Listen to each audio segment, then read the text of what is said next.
on the crucial matter of the housing crisis in the European Union. As outlined by the Commission President in her recent State of the Union speech, Europe needs to do more to address the concerns of Europeans on affordability and the cost of living, to name just one of the challenges we face. This joint hearing, therefore, underscores the interconnected nature of housing and employment.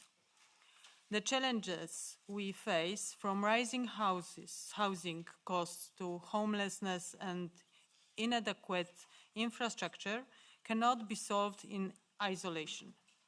By uniting the expertise of the Ample and House committees, we reaffirm our commitment to holistic policy making, where housing and labor markets work in tandem to foster inclusion, stability, and opportunity. Eagerly look forward to hearing the insights our experts have to share on this topic. And now, I now invite Ms. Tinagli, Chair of the House Committee, to deliver her opening remarks. Thank you very much, dear Vice Chair Matsuaitis-Walczak. So distinguished colleagues and honored guests, welcome you to this joint public hearing of the House Special Committee and the Ample Committee. So today we gather to address an important topic in our work to better understand the dynamics underlying housing, how demographic trends are shaping housing needs across our union, and what are their impacts. From shifting age structures and urbanization to migration flows and evolving family models, these trends are redefining the housing needs of millions of Europeans. An aging population demands greater accessibility and intergenerational solidarity. Urbanization strains housing markets, while rural depopulation, on the other hand, risks leaving entire communities behind. Meanwhile, the European Pillar of Social Rights reminds us that access to fair, adequate, and affordable housing is not a privilege, should not be a privilege, but a fundamental right. So this hearing is a critical step in shaping evidence-based, forward-looking policies. We invite our expert witnesses to share their insights on the interplay between demographics and housing, from data-driven analysis to on-the-ground experiences. So let us engage in a dialogue that bridges academia, civil society, and policy, ensuring that no voice is left unheard. So as we debate today, let us remember that housing is more than bricks and mortar, but it is the foundation of dignity, community, and hope. By addressing the intersection of demographics and housing, we take a vital step toward a Europe that is not only prosperous, but also fair, inclusive, and resilient. So I look forward to hearing from our experts about the specific challenges and solutions that you have studied and experienced. So thank you very much. I look forward to our productive discussion. So before we start with the presentation by the experts, we will listen to Commissioner Dubravka-Šuica, the European Commissioner for the Mediterranean and in charge of demography. Unfortunately, Commissioner is unable to attend today's event in person. However, she has prepared a video message to opening the hearing, in which she will address the pressing link between demographic trends and housing needs in the European Union.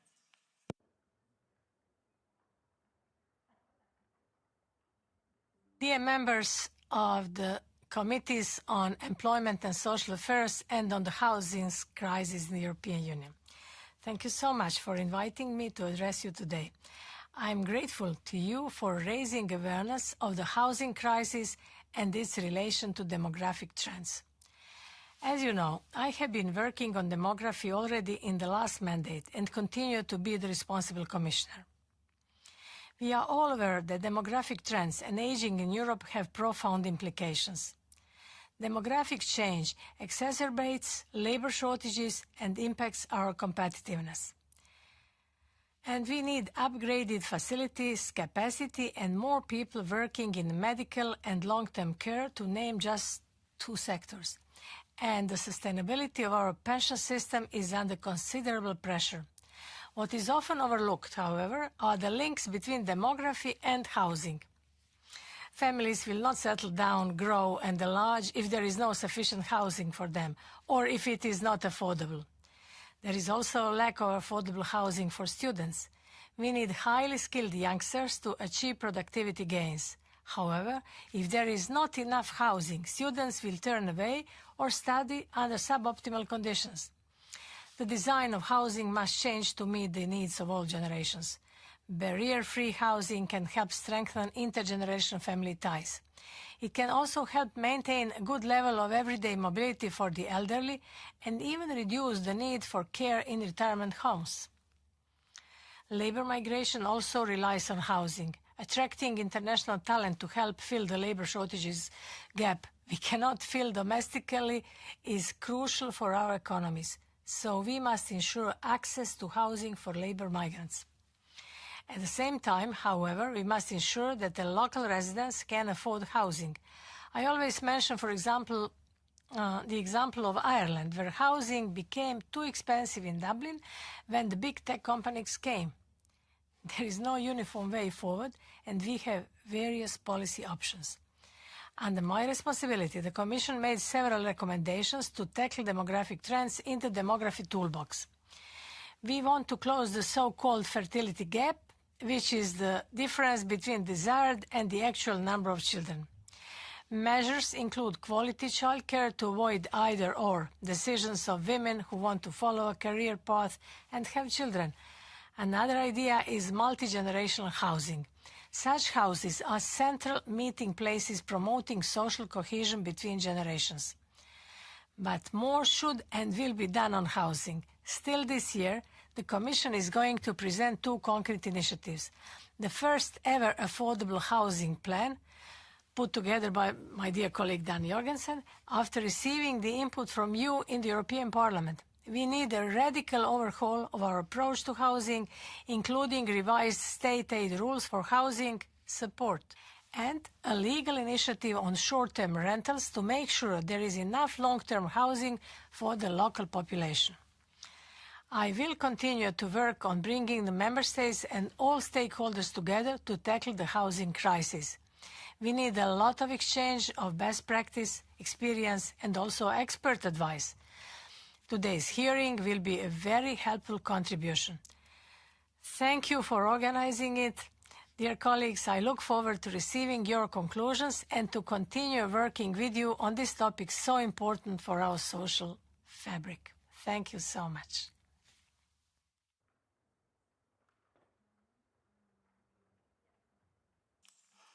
Okay, thank you very much. And now, without further delay, we now move to our panelists. I would like to welcome warmly our distinguished speakers.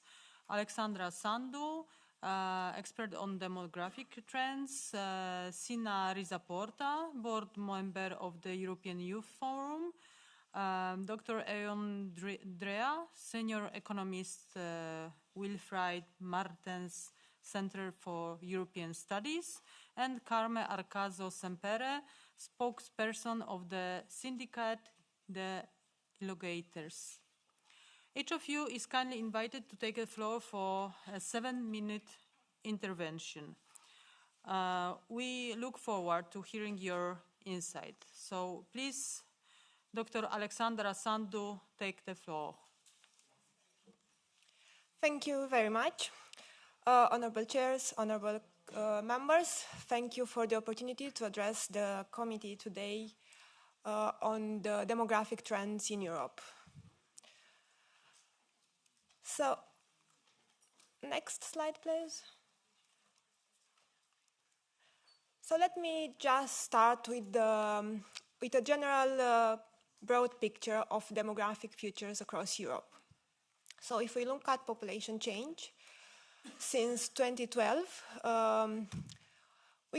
set as a baseline and set to 100, we can see that Northern and Western Europe do have a moderate but steady growth that is expected to continue in the future, while at the opposite pole stands Central and Eastern Europe with a continuous decline, which is expected, this downward trend is expected to continue into the future. Next slide, please. Sorry, it's not working.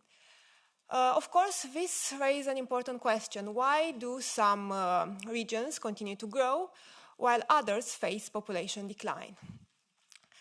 Well, the answers lie in the drivers of demographic change, and the key one being fertility, the fertility rate. If we look on the graph, we can see that for all the regions in Europe, the fertility rate is below the replacement rate, 2.1 children per woman, and it's converging downwards for all the regions. So at this point, if the trend does continue, the natural increase of population is no longer an option for the increase of population across Europe. Next slide, please. Alongside low fertility rate, Europe is also aging rapidly. If we look at old age dependency ratio, we can see that it's increasing steadily, with Southern Europe having the highest level, while Central and Eastern Europe, which in the past used to have lower values, has the fastest increase, narrowing right now the gap with EU average. This, of course, has implications for healthcare, for pension, for welfare state, even for housing and infrastructure. Next slide, please. Now, up till now, I did present a general picture of the demographic trends, but if we zoom in on Central and Eastern Europe, which, as we have seen, is seeing the sharpest demographic pressure, and we look at both the built-up area growth rate and the demographic growth rate, what we see is that following an analysis of over 90 cities, which you can see on the map, nearly half of the Central and Eastern European cities analyzed expanded in terms of built-up area, while at the same time facing shrinking demography. So basically we have shrinking cities in different shades of blue on the map, which appears to have become a hallmark of the post-socialist urban development, so basically spatial urban growth despite or even demographic decline. Next slide, please. And this decline is uneven, but it's not random. Statistical tests confirm that it follows borders and urban hierarchies. First, city size matter. Of course, large cities are more resilient. They lose fewer people as they concentrate socioeconomic opportunities, and they are capable of keeping social and economic capital. On the other side, small and medium-sized cities are more vulnerable. They struggle to retain social and economic capital, and they are more affected by outmigration and low fertility rates. Of course, no demographic outcome is purely demographic. The national context also matters. Policies at both national and local level matter for demographic dynamics because they influence welfare system, infrastructure, labor market opportunities, all of which influence whether the population remains or lives in a city. Next slide, please. So what does this mean for the future of the demographic future of Europe? First, Europe is aging and fertility remain below replacement rate. So if this trend continues, we'll have to address a long-term decline. Second, Central and Eastern Europe is the most affected. Population loss and rapid aging reinforce each other. And third, shrinking cities are part of the demographic landscape of Central and Eastern Europe, but not only of Europe in general. And addressing this mismatch between spatial urban growth and demographic decline is essential in order to ensure that both growing places but also shrinking places remain livable and resilient. Therefore, the policy challenge would be to acknowledge that alongside growth, decline is also a reality. Population decline is also a reality in Europe, and we have to proactively address it in order to transform challenges into opportunities and reduce risk for communities across Europe.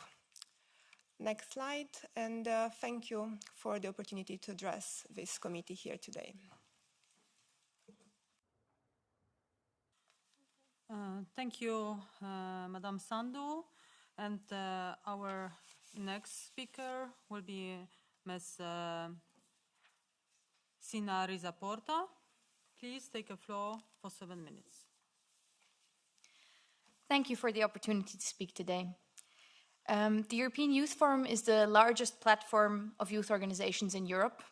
That means that through our membership, we represent tens of millions of young people all across the EU.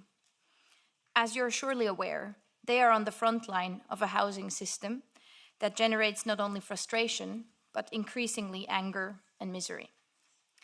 We often hear this described as a housing crisis, but from the perspective of many young people, it is starting to look less like a crisis, less like a deviation from the norm, and more like the predictable outcome of a system that has fundamentally misunderstood what a home is meant to be, not a financial asset, but a place to live, to grow, and to belong.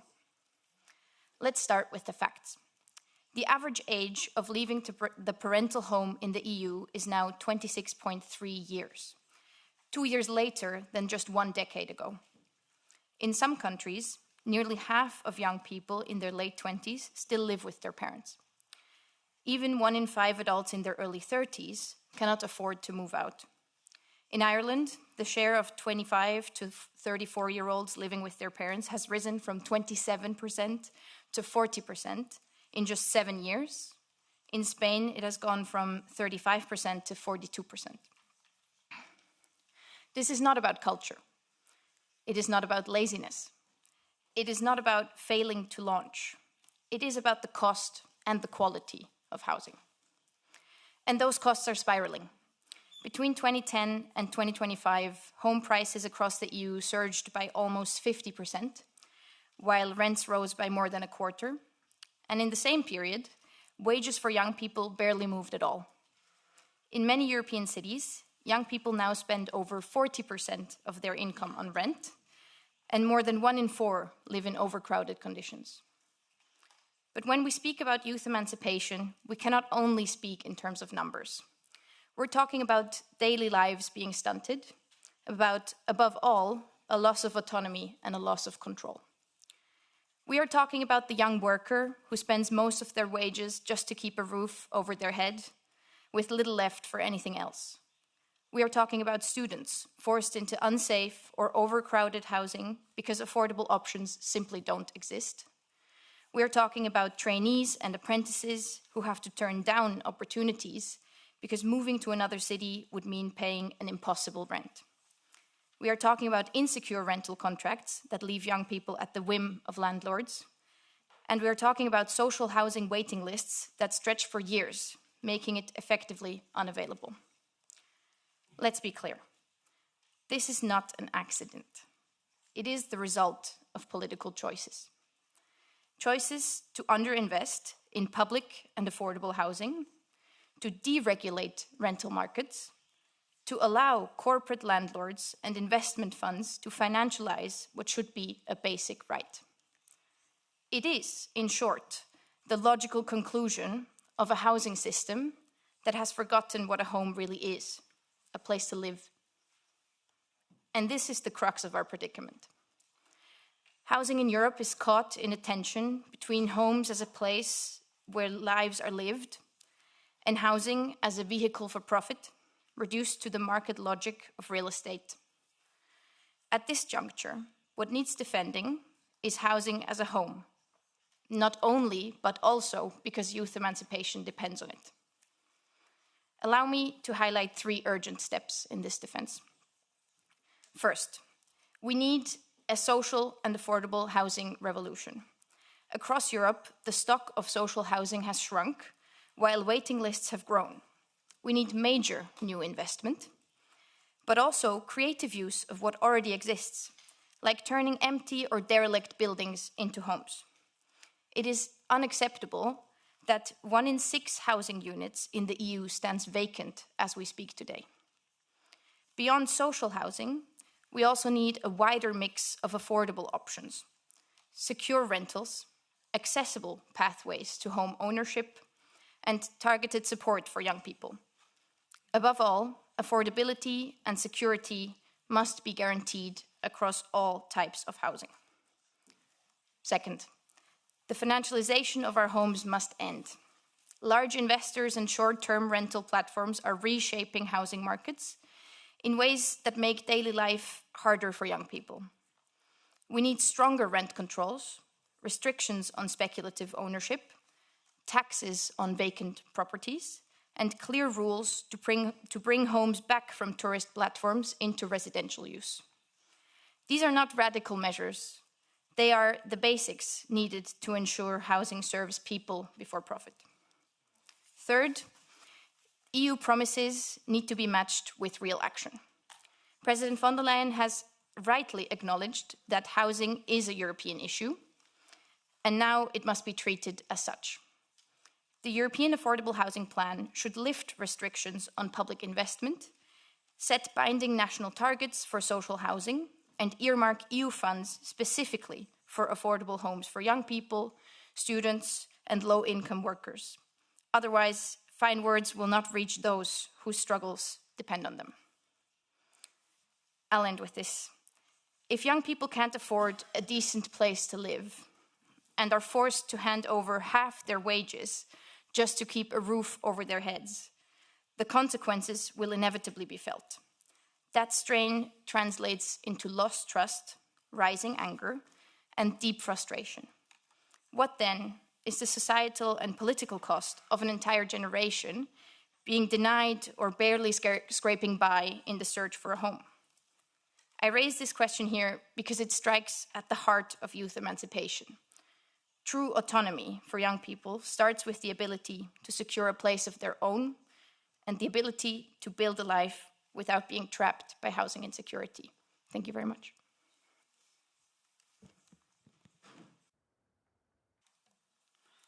Thank you very much. And the next speaker will be Mr. Drea. Thank you for accepting our invitation. The floor is yours. Thank you for the invitation. My message is based on my experience as a professional property economist, and my message is quite simple. In the future, Europe will have less people, but it will have a housing crisis that is even worse than it is today if we do not fundamentally restructure and rethink how we position housing in the economy and in society as a whole. To do this, I want to highlight 4 very real examples based on real-life experience. So let's talk about Japan. Japan is the most advanced aged population in the world. It's about 2 decades ahead of where Europe is today. So if we want to see where Europe will be in 20 years, we only have to look at Tokyo. My first point is that the economic effects of demographic aging on housing and on the housing market in particular will be very significant, very prolonged, and very multifaceted, multiple different points. First of all, there will be increased fiscal costs. Based on the Japanese example, we're probably looking at about an extra 2 to 3% of GDP by 2045, and that's just to keep pace in terms of pensions and social security and healthcare costs. And that's broadly consistent with some estimates that the European Central Bank brought out in 2022. Second is that population ageing will probably depress the demand for financial assets, leading to downward prices across whole swathes of asset classes. Because you will have less working people, less people will be investing, less people will be saving, because when people retire, they obviously work their way through their savings and their retirement fund. Third, and a very important point, which I think is not fully understood, is that population ageing will actually depress the demand for mortgages. And this has huge ramifications for our banking system. And there's a lot of emerging research on this, but I'll return to this right at the end in point 4. And finally, there's a very uncertain impact on property prices. The European Central Bank has noted that, and I quote, once the total population starts to shrink from 2035 onwards, there might be an oversupply of housing in a number of countries, placing downward pressure on house prices. However, I would like to support the findings of the first speaker, which leads me directly to my second point, is that actually property prices are going to go up, but they're actually going to go down as well. And that will primarily be driven by an urban-rural divide. Japan shows that ageing societies have a seemingly contradictory impact on housing prices. Some areas, like large successful urban centres, will see demand and price increases, while others, predominantly rural, more marginal areas, will experience significant price declines. We are already seeing this in Europe. We know the tales of rural depopulation in Italy. We know the tales of rural schools being closed in Greece and rural depopulation in the central parts of Spain. This is already a factor that is happening here. At the same time, we've got cities like Milan, Madrid, and Lisbon absolutely booming, often driven by outside investment. My third point is that the growth in single-person households will fundamentally reshape the demand for housing as we get older. There are about 202 million households in the EU. 37% are single adult households already with no children. And that's only going to increase. It's the fastest growing type of household in the EU. So what are some of the broad implications? Firstly, there will be more demand for smaller, well-located, well-serviced housing, commonly referred to as age-friendly housing. Single-person elderly households need smaller, accessible units integrated with healthcare, meal delivery, emergency response, and social spaces. 2, and this might be difficult for some to really understand at the moment, but there's going to be significantly less demand for large traditional family-style homes. The traditional European dream or Irish dream of 3, 4, 5 bedroom detached houses, particularly in more rural areas. As raised by the previous speaker, Europe will have to confront the issue of intergenerational housing inequalities. Older people are significantly more likely to be homeowners and to be mortgage-free in retirement. This will simply not be the case for younger generations. And of course, the political implications for this are obvious when it comes to taxation, etc. As those of working age grow older, the issue of housing affordability for people aged 65 plus will also likely worsen. Many young people today lack the resources to accumulate assets for retirement. As noted, they can barely pay the rent, let alone save for a pension. And this will create an even wider wealth division between the generations.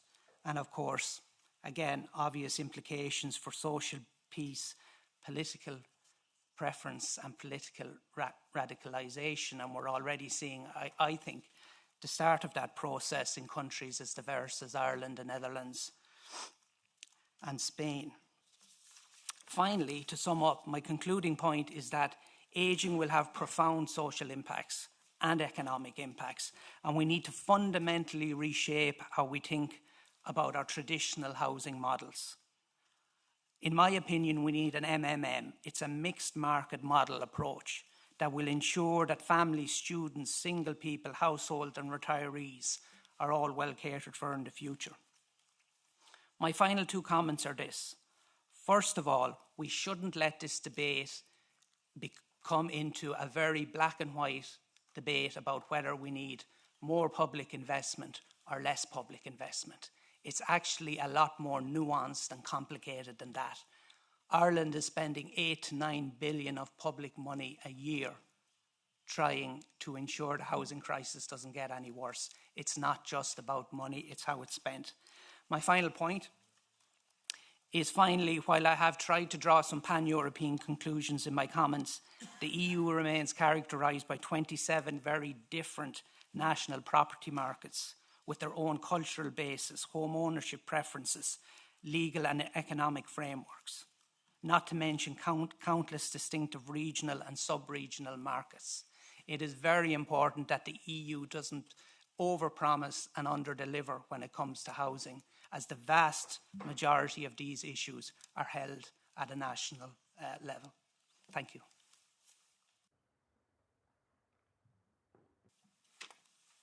Thank you, sir. And our last speaker in experts panel will be Ms. Arcarazo Sempere. And I think it's remotely. Yes. Please take a floor for 7 minutes. Yes. Can you hear me properly? Yes, we can hear you. Great.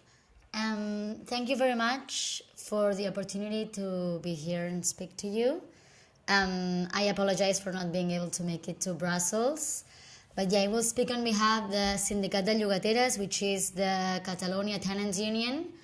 And Tenants Union are a movement, a set of organizations that are growing very rapidly across Europe, especially in these times of crisis. I will not extend myself talking about how severe the housing crisis is. A lot of you were able to witness it in Barcelona when you came with this committee, and I believe like the former explanations have already deepened into it. But I think it is worth mentioning that we are dealing with a crisis that has different aspects to it. No, on one hand, it's an affordability crisis. No, here in Barcelona, here in Catalonia, people are spending on average half of their wage on rent. But it is also an insecurity crisis. No, people renters especially, have this feeling of never being at ease, never being safe, feeling constantly anxious. And actually, here in the last 5 years, 7 out of 10 tenants have had to move. And therefore, there's a situation of huge uncertainty. In this situation of crisis, we see that there's a growing discourse, especially pushed by the far right across Europe, which actually begins to blame a demographic boom or migration for pushing demand up or for bringing higher prices. It is not something that we have seen in the rest of the speakers today, but I think it is worth mentioning because it's something that is ever more present in the media. And this comes from a clear assumption, an assumption that the housing crisis is rooted in scarcity. And I wanted to use this opportunity to actually debunk this. No, we are in the law of supply and demand in housing does not work as it works in other markets. And I would like to use the example of Spain, where I come from, to show this. No, right before the 2008 crisis, Spain was building more than France, Germany, and the UK together. So those were the years where supply was growing like never before. And during those years where the supply was growing like never before, prices also rose like never before. Therefore, this assumption that if you make supply grow, prices will go down in housing markets does not apply. Now we constantly see as well in different European countries this discourse that for every new household, we need a new home, no? And there's central banks and all sort of institutions telling us that the population is growing faster than we are building houses, and therefore we have a housing shortage, which is driving up prices. Well,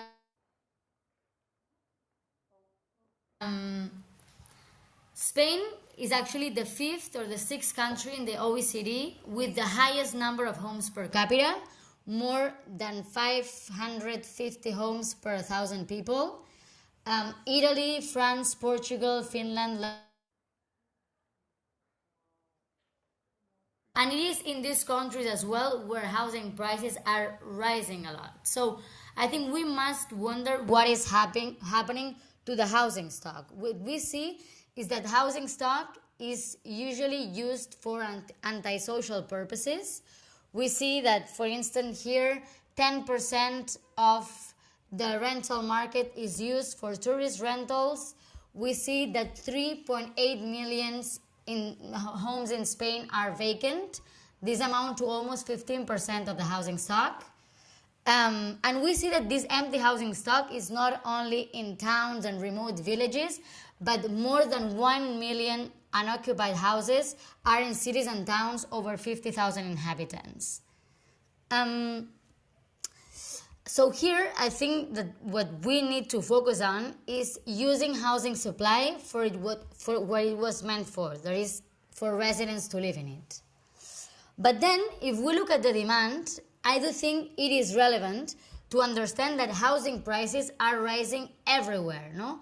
Even in municipalities that are losing population, prices are rising. Housing prices are rising. Therefore, the problem is not immigration, the problem is not a demographic boom in certain cities, but it is actually speculation.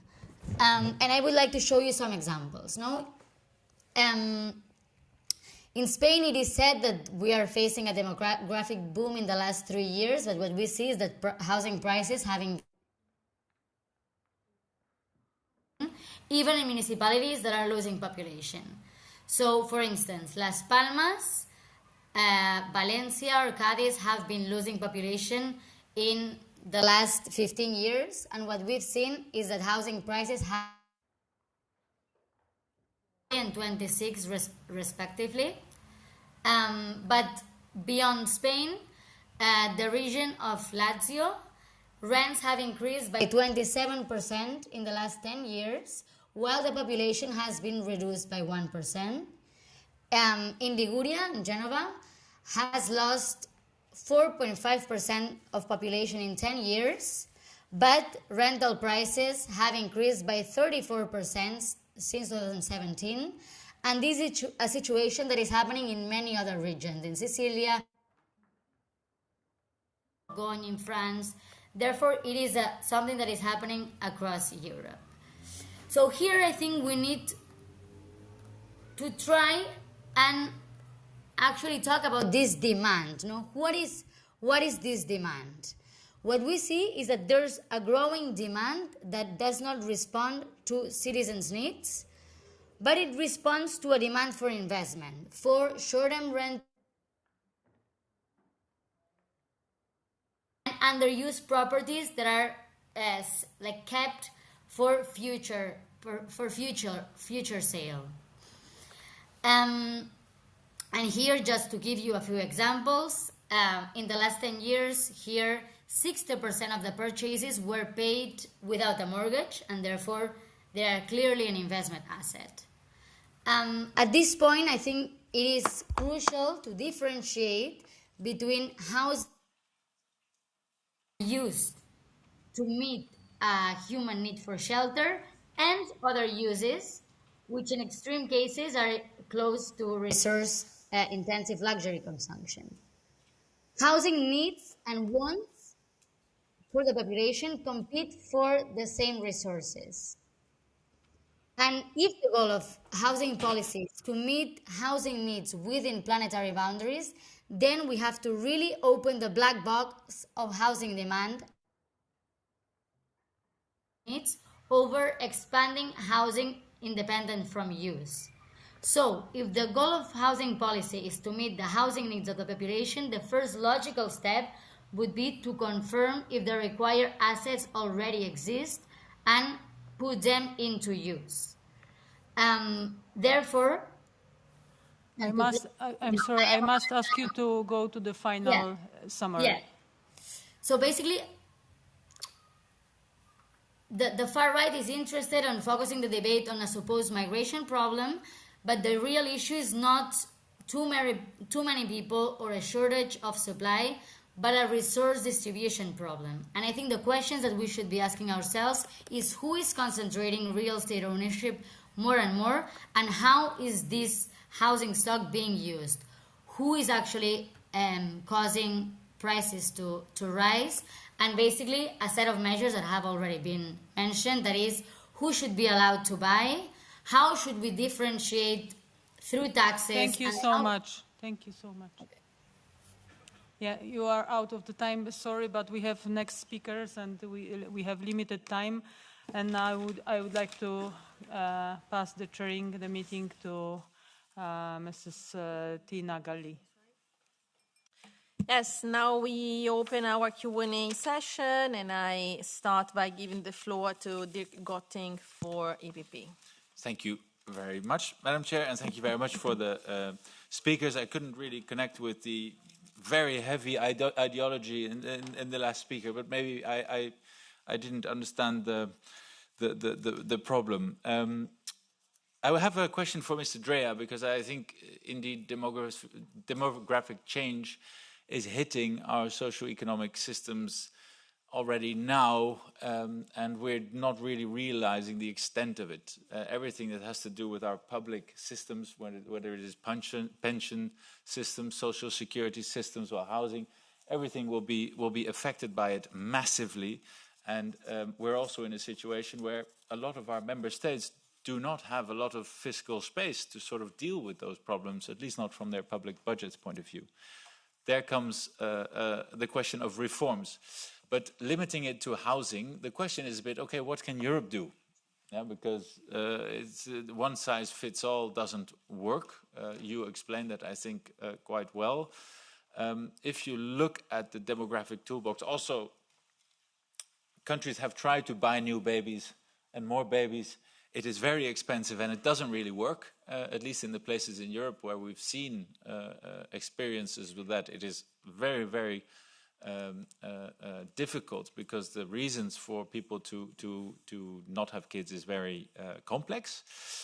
What on the housing front could be done from a European perspective that could alleviate and this could solve this problem of young people staying home and actually postponing the moment of starting a family, because that in essence is what we're then trying to talk about, I think. Thank you very much.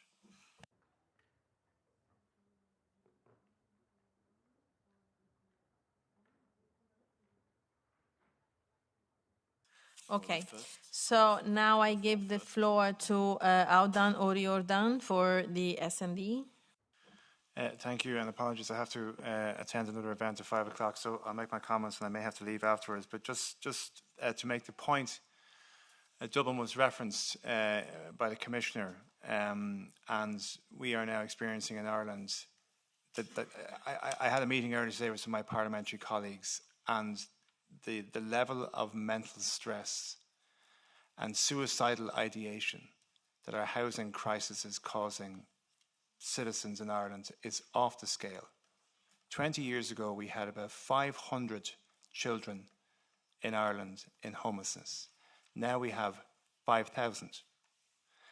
And so while I understand that the emphasis of conversations like this is about the inability of young people to move out of the family home and start lives and start relationships and start families, the damage that's being done to children is unknown because of the humiliation, the lack of routine, the lack of stability, the lack of knowledge as to where you're going to spend Christmas, if you're going to move from home to home, hotel room to hotel room, school to school. And having 5,000 children like that in Ireland, I can only imagine what it's like across the rest of the European Union. And it seems to me, for far too many people, that the answer to this is to trust the market more, that we just need more market-based solutions. So I suppose some of my questions are related to urban living. How do we adapt to the reality has been outlined of Europe's population ageing while ensuring intergenerational fairness to young people and to children? And how possibly can older people, often living in oversized accommodation, one person potentially living in a 2-bedroom house, a 3-bedroom house, a 4-bedroom house, how can that stock be part of the solution, and how can the European Union be part of that solution as well? And how do we stop the hollowing out of our cities, where it appears now that only those with money and those who are investors can actually, or tourists, can actually live in a city centre? We have the absolutely appallingly perverse scenario in my city of Dublin, where families are living in hotels and tourists are living in homes. Thank you very much. Now I give the floor to Mélanie Disdier. Oui, chers collègues. Yes, my dear colleagues, we're going to come up with a long-term response to the housing crisis in Europe. We need to look the reality in the face. We can see that the Commission has said that we've seen an increase in 5.7%, and also that rent has gone up 28% over the last 15 years. So we can see that then the supply of new housing is collapsing, and so we need policies. And we need to make sure that we don't have this unrealistic burden applied and this uncontrolled housing. So we need to make sure that we look at migration. We know that the European population is declining, but we can see that there's a shortage of housing. So this is a problem which is linked to migration, and this is something which the European Union is confronted by. So this is a political choice. And this is putting increasing pressure on the housing market in Europe, which then leads to an increase in prices. In France, social housing has become the symbol of this system which is running out of steam. We've seen that all of these millions of demands are still waiting, and yet migrants are given housing just when they arrive in the country. This is not a French issue. This is a European problem, and it's unbearable. But the European Union is supposed to be protecting the European citizens, but it's not able to guarantee a roof over the heads of its citizens. And we can see that some countries have favoured the arrival of migrants from third countries, and their housing is paid. I've heard a lot of speakers talk about the problem of the supply of housing, but do you believe that Europe is going to be able to perhaps... I'm sorry that the interpretation wasn't very good for the last Spanish speaker, but I don't think that building housing with low cost, if the prices are dropping and we don't have the means, and the speaker apologises, she's struggling to find her words. But there's been a lot of housing which has been built. One has 1 minute and a half, so it's almost 3 minutes. So,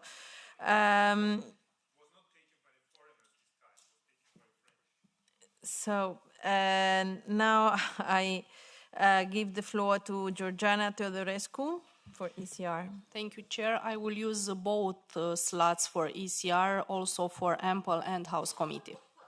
Thank you. I will speak in Romanian.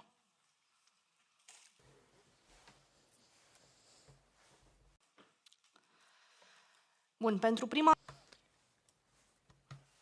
So, I would like to refer to two official studies of the research service of the European Parliament. The first, published in 2024, refers to housing, social housing and for youth, and it refers to the fact that the increasing demand on the market is impacted by concentrations of people, including refugees and migrants. The second study that refers to democratic changes and migration of workforce, published in 2025, on the same page too, refers to the fact that migration can no longer keep up with demographic decline and the workforce crisis. So how does the European executive resolve this contradiction between its two actions? On the one hand, it will launch a plan for countering the housing crisis, although it has no direct attributions in this sense. And on the other hand, it comes up with migration targets that seem to be mandatory for member states, without addressing the labour market shortage. So how will the Commission make sure that its own citizens will benefit from these investments in housing, that it will be the EU citizens and not those coming from outside the EU? For the second question, I will refer to official data from the same studies of the Research Service of the European Parliament. Between 2007 and 2019, the average age of young adults leaving their home, their parents' home, has increased from 26 to 28. The Eurostat edition in 2025 shows that housing prices, be they in credits or rents, has been the most impacted by the inflation. Almost half of the income in 2025 is spent on food, transportation, and housing. And by 2030, a third of the EU population will be made up of retired citizens. So those who cannot afford to buy a house and sometimes end up living with their parents by the age of 40 are those who will, in 2050, will be retired. And apparently they are the same people who will pay the prices for the climate, the Green Pact ideology and other measures. So how can the European Commission solve this housing crisis that has been impacting the youth, considering the fact that the number of homeless youth has been increasing and the target set for eliminating this phenomenon is only 5 years away? Mulțumesc, dăm cuvântul. And Greens, sorry. Then we have another group with the Renew, Greens, the Left, ESN, and replies, just to avoid that the experts have too many questions.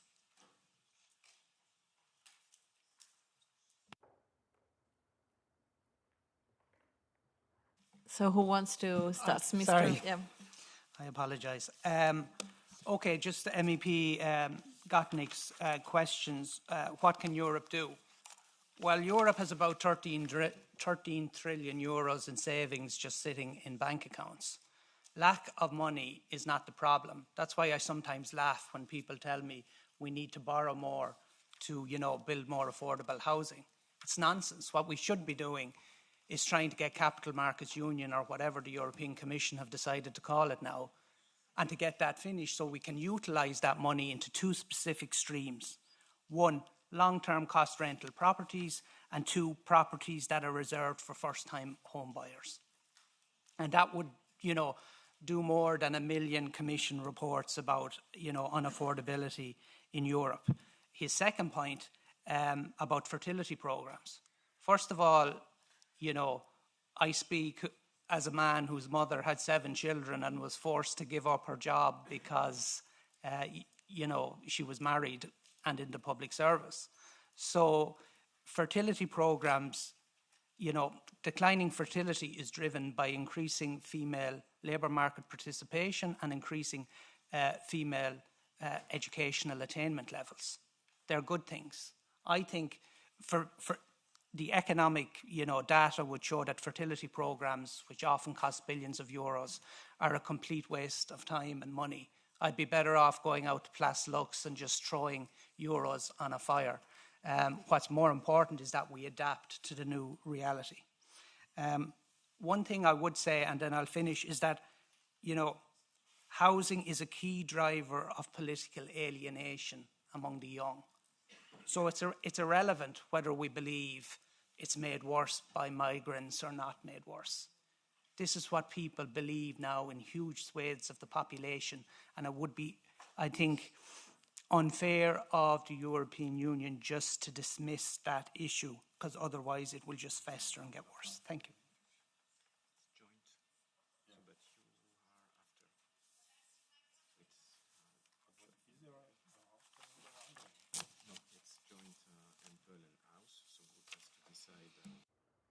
And any of the other experts wants to add something to this first group of questions?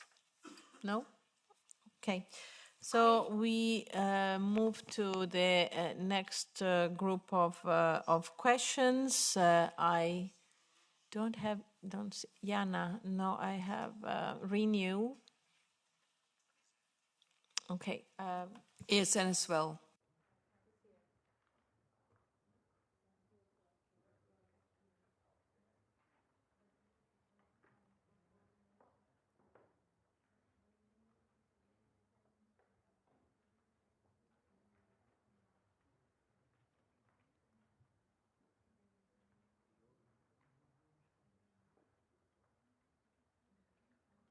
Okay, I give the floor to the Gordon Bozanac for the Greens. Thank you, Madam Chair, and thanks for all the speakers, which really gave, I think, good and precise overview of the problem of the housing, and I resonate with most of your actually arguments. But as you can see, it doesn't resonate with everyone in the Parliament, but that's the point of the Parliament. But I think it's important to say that because very soon we will come with the first report, and it's really then important what will be written, in which direction actually this Parliament will recommend some potential policy measures to reduce this crisis. And I have two questions. First, maybe for Ms. Porta. For now, it was already possible for member states, for example, to use cohesion funds to build student halls. And it seems they didn't do it. And do you know why? And maybe they did. I mean, I'm also in the Regi Committee and I haven't seen the data exactly. But the money was there, but actually was not used in that kind of infrastructural project. Do you have any explanations or arguments around that? And my second question goes to Ms. Sempere. Us in this house, you very frequently are listening this debate coming from part of our colleagues from Spain, claiming that one of the main problems in Spain related to the housing crisis is so-called squatting phenomena. And I would just, for me, it's interesting to understand that and ask you, is this the real problem in Spain, or is this something which we can also call ideological problem, as you've been called that you are also having ideological speech here. So just to clarify, where is the squatting problem in Spain? Thank you. Thank you very much. Now I give the floor to Kathleen Function from the left. Thank you very much, Chair. Thanks to all of our speakers as well. First of all, I'm not sure if he's still here, but I just want to agree briefly with my colleague, MEP O'Riordan, just the points he made there about children in particular and homeless services.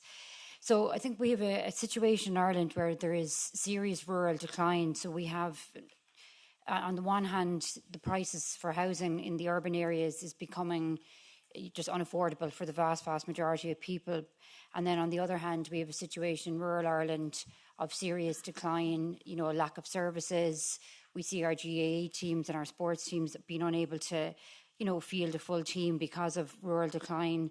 And I would say a lot of this is down to lack of investment by our own government in terms of our water infrastructure and a failure to tackle vacancy and dereliction, in particular in rural Ireland. And they've also, I think, this could pose other problems in the future in terms of, just community living and our care system, for example, in terms of, how do you provide all of the services for a declining rural population. So what I would argue is that we need to see more investment into our rural towns and our rural communities. We need to see investment in our public transport so that people can access employment. We have a real issue where people want to stay often in rural towns and villages, and they're unable to because the supports are not there in terms of services or access to employment around public transport, getting to and from work and school. And then we have people who maybe, as a lot of young people do, will go away, will travel, will live in different places and ultimately want to return to a rural town or village where they've grown up, and that's not an option. So I suppose my question is, what can we be doing from an EU point of view, first of all, to support our states to ensure that there is investment in rural areas, because it makes logical sense if there's a serious demand and pressure on our housing system in urban areas, that we would balance that by, kind of breathing life back into our rural communities. But not only what can Europe do in terms of support, but then also what can we be doing to ensure that member states are actually taking this issue seriously in relation to rural decline and rural depopulation, and ensuring that the correct investments are going into our rural towns, villages and communities. Thanks, Chair. Thank you very much. Now I give the floor to Irmilde Bosdorf. Sorry. Yeah, thank you very much. Ich würde gerne auf Deutsch fragen. I'd like to ask you my question in German. First of all, thank you very much. It was a very interesting presentation. Now, obviously, there's a problem, however, if we allow millions of people to migrate to Europe. I'm particularly interested in what Dr. Dreyer said on smart shrinking. That is quite interesting. Japan has seen this happen, and perhaps this could happen in 2 decades. Well, it's not yet the case because we have significant immigration into European countries. We don't yet have this smart shrinking. But I'd like to know if there are any figures on this smart shrinking and how this would affect Europe. I'm from Germany, and Germany has the absolute lowest ownership rate in Europe, 41%, and all assistance for example, young families in Germany has been stopped in Germany. And in my views, I think this would be a good way we could help families to help them to buy their own properties. I think that's what we need to focus on. Thank you. Thank you very much. Now I give back the floor to the experts for answers.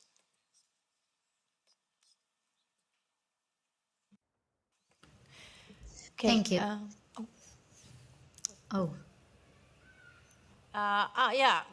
Ms. Sempere, Arcarazo Sempere, you can start if you are connected. I'll be fast. Answering to the question on squatting, the public perception is that 51% of households are affected by squatting, but when we actually look at statistics, only 0.0057% of households have ever been affected by a squat. Therefore, we are talking a matter of perception, and there's a massive media campaign that is trying to move the debate from the housing crisis and the housing problem towards squatting, which is an insignificant problem in Spain. But I would like to use this opportunity to actually debunk some of the things that have been said. Basically, the demographic pressure on housing has no clear effects right now. There's other pressures that are much more significant. And here the EU should intervene, trying to differentiate and disincentivize general demand and demand for investment, and prioritizing housing need, population need. And this means, of course, having open-ended contracts and more stable contracts. It means having price controls And it means mobilizing the housing stock that already exists and therefore regulating short and mid-term rentals, taxing vacant and underused housing, and of course building or acquiring this social and public housing stock that we need. But yeah, the demographic pressures are not the drivers of this housing crisis. And it's absurd to continue focusing on this as the key driver because it's not, it's not the key issue here. Thank you very much. Now, Mrs. Risa Porta. Thank you. So on cohesion funds for student housing, you are absolutely correct. The member states could have used cohesion funds for student housing. However, most chose not to, prioritizing big infrastructure instead, and that's a political choice. Governments too often see housing as a market issue, leaving students to struggle, and instead of treating affordable homes as a social right. So yes, the EU rules allowed it, but national priorities did not. And that is also a cultural question. So we now more and more see that even when funds are available, there is a tendency to understand young people's housing issues as not as problematic. So hardship, struggling, not being able to pay rent has almost become to be seen as normal and as a part of having this young person's struggle before growing up, as part of growth of personality, which is a very dysfunctional idea and prevents culturally the investment that is needed. Thank you very much. Mrs. Sandu. If I can just add on the rural depopulation, so together with urban shrinkage, rural depopulation is part of the Europe demographic landscape. And while it cannot be fully reversed, it definitely can be managed. The key is to focus on making rural areas livable and connected to targeted investment, like in digital infrastructure, in transport, in essential services, in order to ensure that what EU can actually do is to target cohesion funds, for example, to ensure rural areas are not left behind. Thank you very much. Yes, just a very brief comment on smart shrinking. About 10% of the Japanese population are already aged over 80 years. In the EU, it's just about half that figure, so 5 or 6%. So Europe still has quite a long way to go. So we have quite a long leeway or quite a long runway to see what's going to happen in the future.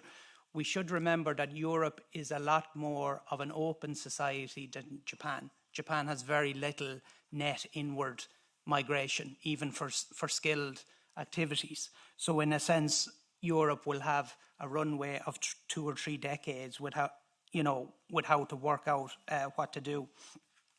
Just regarding the question on help to buy for young families, this is often the most politically attractive policy at national level for good reason. But unfortunately, the economic evidence from many countries is that these sort of schemes which provide financial incentives for people to buy houses actually just further increases the price of houses. What we can see is that the most resilient housing markets are the housing markets that have a good mix of homeowners and renters. That's the most resilient model. And I would urge that we should, and actually that's a strength of many EU member states compared to the English-speaking world where I come from. And I would say that it's very important that the European Union learns from the mistakes of the United States, of the United Kingdom, and indeed of Ireland. We shouldn't forget that the great financial crisis in 2008 stemmed from this obsession in the United States with forcing everybody, incentivizing everybody to buy a home. What's important, as the other speakers have mentioned, is long-term security, not necessarily owning a home. Thank you. Thank you very much. Now the next round of question. These will be shorter, 1 minute for each question and then 3 minutes for the reply by experts. And we start with Isabelle Lecalinek for EPP. Merci, Président. Thank you, Chair. I apologize for arriving late. We were in the Regi Committee and we were debating the upcoming MFF, hoping that there will be enough funds for housing. Now here we're talking about demographics, and I'd like to talk about the fall in birth rates in European countries. And there was a survey that was carried out in my country on networks, meaning that young French people are hesitating to have children or maybe not having them at all. 42% do not believe in the future. They lack trust in the future. And 42% of that comes from purchasing power, and frequently that is linked to how expensive housing was. So, as a representative from the task force, the Commission adopted in 2024, October, a number of tools for the countries. Are there any specific actions for housing for families, specifically young couples, that we should use as a standing policy for the future? Thank you. Thank you very much. Now I give the floor to Marko Vesligai for SND. Thank you, Chair. I'll speak on Croatian. Evo, danas smo zapravo čuli puno podataka. Today we've heard a lot of information that I won't repeat now, but you probably know all about it. The growth of real estate prices in the entire EU that impacts the youth most. More than 1/4 of persons of 25 years old live in overcrowded households in Croatia. These challenges are even bigger. One research has showed that 40% of young people cannot afford to rent or buy an apartment, and average age when they leave the parental home is the highest in the EU. A question has been mentioned, I don't want to repeat it, but I'd like to hear some comments. How to find the solutions? Should we find solutions in rural areas? I think they could be a good alternative for living if all the conditions are met and with funds to be directed in solving the crisis of housing through social apartments and the stocks in rural areas. As we are running out of the time, I would like to ask who is for the catch the eye procedure now, because we are really out of the time. So now I would like to give the floor for EPP member Niels Goiking, please. Ja, danke, Frau Vorsitzende. Thank you very much, Madam Chair. For me, it's clear we need to make housing affordable for everybody. The situation in the housing market is dividing our society. We have never seen such division as we have on the housing market, and so many people are spending half of their salaries on housing, and this is simply unacceptable. We do look forward to the results of the affordable housing plan, but we need to see results.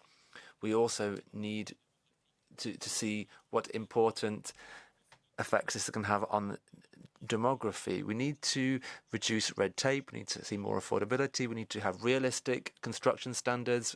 These need to be responsible when it comes to the environment. They also must be affordable, and we also need to strengthen our local authorities so that they're able to invest in their local housing markets. What's decisive now is how Europe can have a positive effect, and together also make member states more responsible for the issue. Thank you.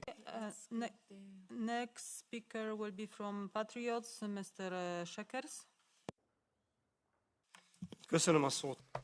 Thank you very much, Madam Chair.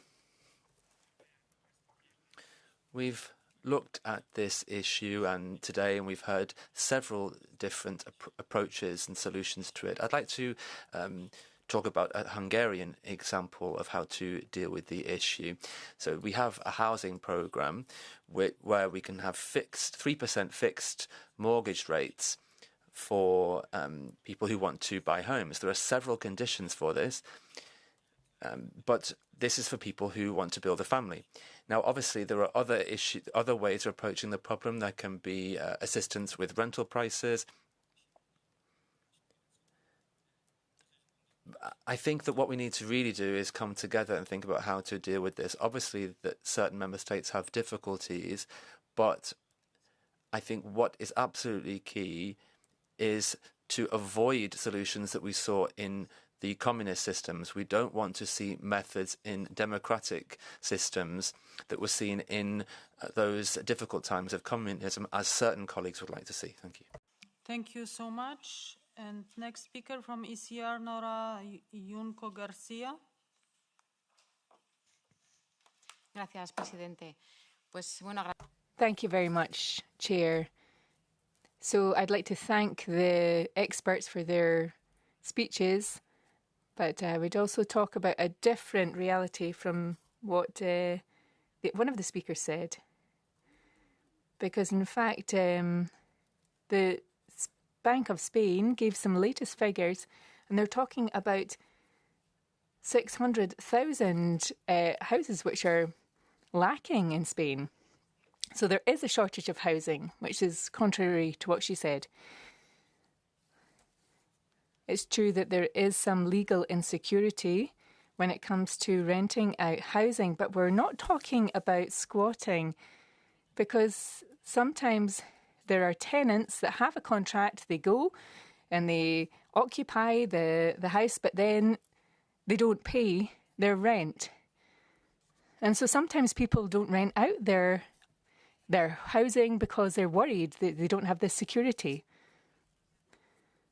We also know that in Spain that we have the highest unemployment rate in Europe. And this is above the average in the EU. And I'd like to conclude now. So I'd like to know what we can do so that these tenant zones are eased in some way, and so we can also bring the population back to rural areas and ease some of the tensions. Thank you. I must close the catch the eye procedure because of the time of the limit, and I would like to sum up our experts for 2 minutes for answers. Who of you would like to take the floor first, please? Yes, I'll be very quick. I think when it comes to housing, we have to remember that Europe doesn't have a shortage of money.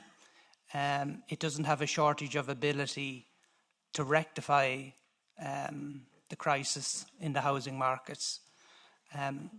What it does lack is a fundamental understanding, I think, of just how, as one of the previous speakers alluded to, the basic economics of the housing market no longer work in many member states.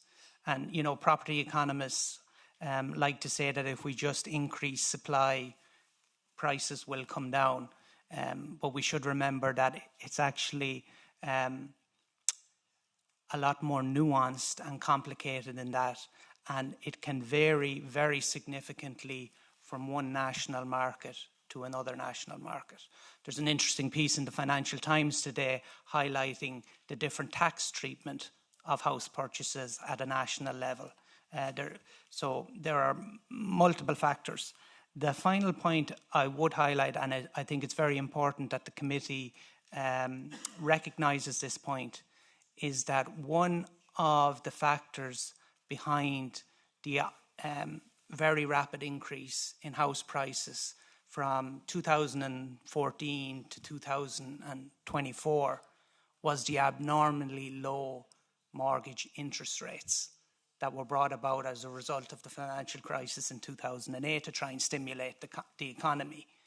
That having access to mortgages at 1%, 2%, 3% is very low by historical levels and actually further stimulated the money markets.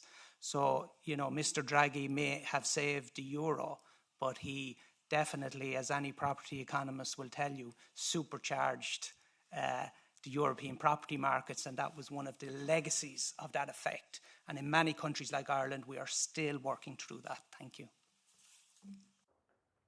Thank you, sir. Is there anyone from the expert panel who wants to take the floor, please? Thank you. Yes. I'd like to conclude by saying that we need housing measures that actually hit where young people are. Studying, apprenticing, etc. And rural measures are not bad inherently at all, and they can also meet young people where they are, but young people will also continue to seek education and training, which does often guide them to cities, so we cannot just apply on one end of the spectrum. And I would also like to say that we should not make it so simple for ourselves. We should not make it so easy as to blame immigration, because we know it's not a problem of stock. We know 1 in 6 homes in Europe is empty. So clearly we don't have a shortage. We don't have a shortage of money either, as was mentioned.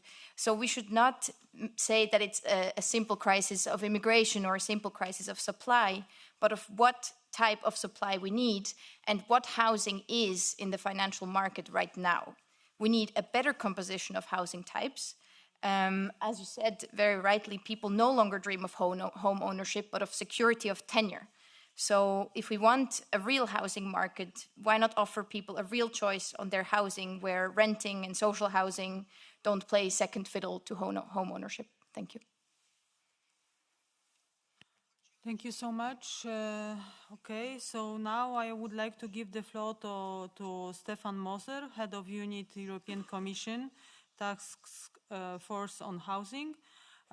Thank you so much again. There is the other expert that wants to take the floor.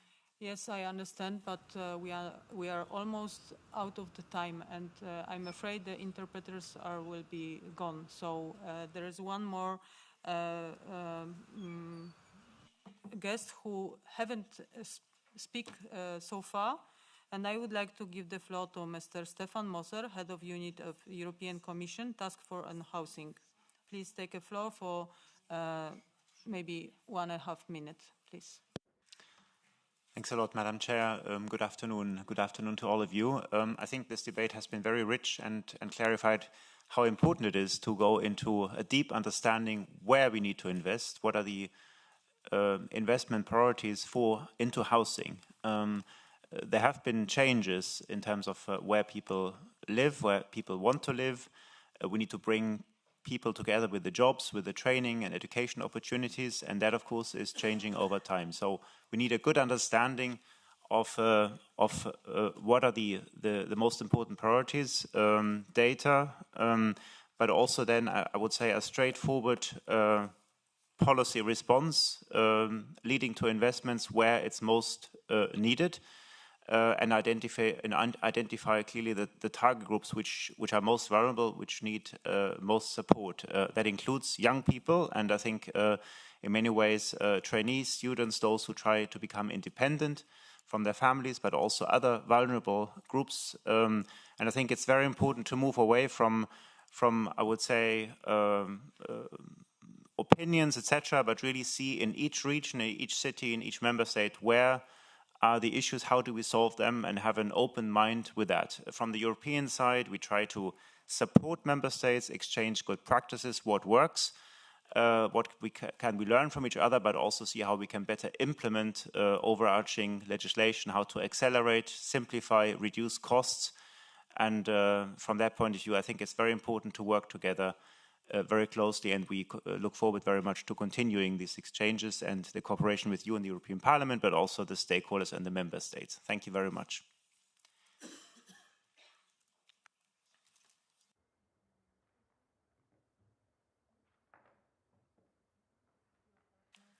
No, you said there is no time and no translation, so I can finish here. Good evening to everyone.